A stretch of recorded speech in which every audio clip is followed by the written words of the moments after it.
Assalamualaikum warahmatullahi wabarakatuh.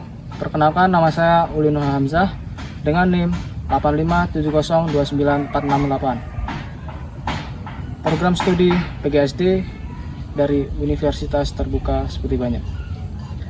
Baik, di sini saya akan menjelaskan materi serta praktek pengamatan dari proses terjadinya simbiosis, yaitu simbiosis komensalisme, simbiosis mutualisme, dan simbiosis parasitisme.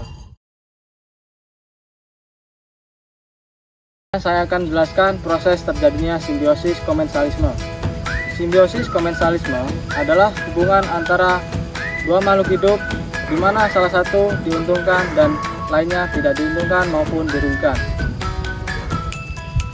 Contohnya seperti tumbuhan paku dan pohon sawit di samping saya ini. Di sini tumbuhan paku mendapatkan keuntungan, yaitu karena mendapatkan tempat tinggal dan tempat yang cukup tinggi untuk mendapatkan sinar matahari untuk proses fotosintesisnya. Sedangkan pohon sawit tidak diuntungkan maupun tidak dirugikan karena tumbuhan paku tidak mengambil unsur hara dalam tubuhnya.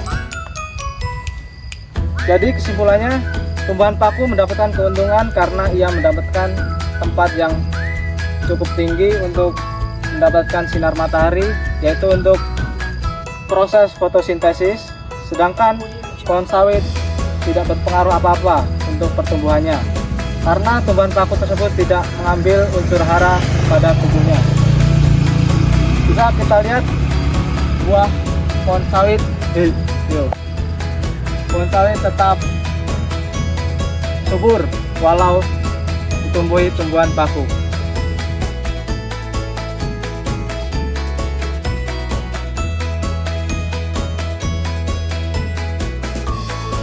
Baik, selanjutnya saya akan menjelaskan yaitu proses terjadinya simbiosis mutualisme. Simbiosis mutualisme adalah dua makhluk hidup di mana dua makhluk hidup mendapatkan keuntungan serta populasinya tetap berkembang dengan baik. Contohnya seperti yang ada di belakang saya ini.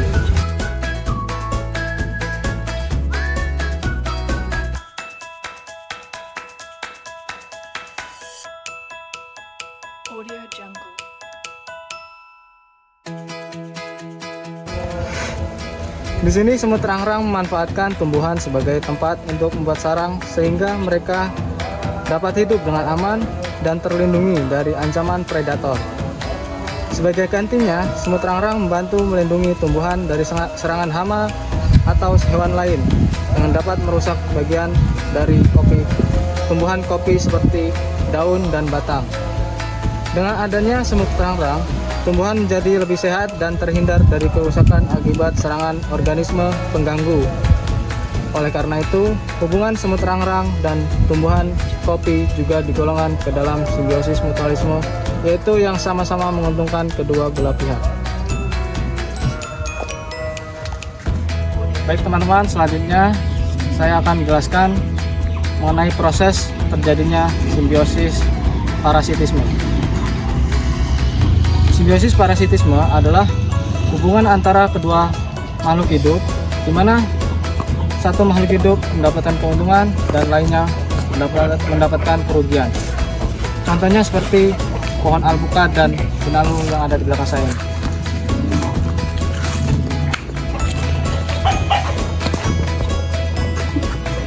Benalu merupakan tumbuhan parasit yang hidup menempel pada batang atau cabang pohon pinang.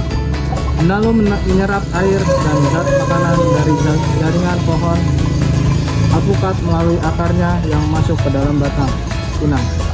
Akibatnya, pohon alpukat kehilangan sebagai bagian zat makanan yang seharusnya digunakan untuk pertumbuhan dan pembentukan buah. Kondisi ini menyebabkan produksi makanan berkurang, daun bisa menguning, dan tanaman tidak dapat berbuah dengan baik.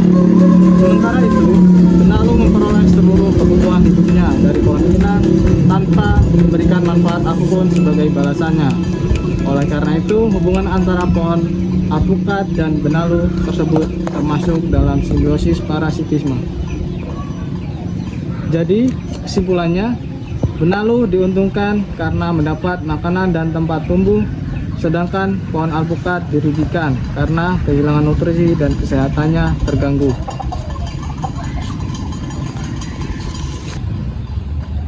Baik teman-teman, mungkin itu saja penjelasan materi serta praktek pengamatan simbiosis, yaitu simbiosis komensalisme, simbiosis mutualisme, dan simbiosis parasitisme.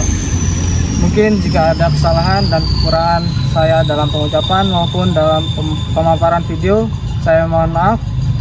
Saya akhiri. Wassalamualaikum warahmatullahi wabarakatuh.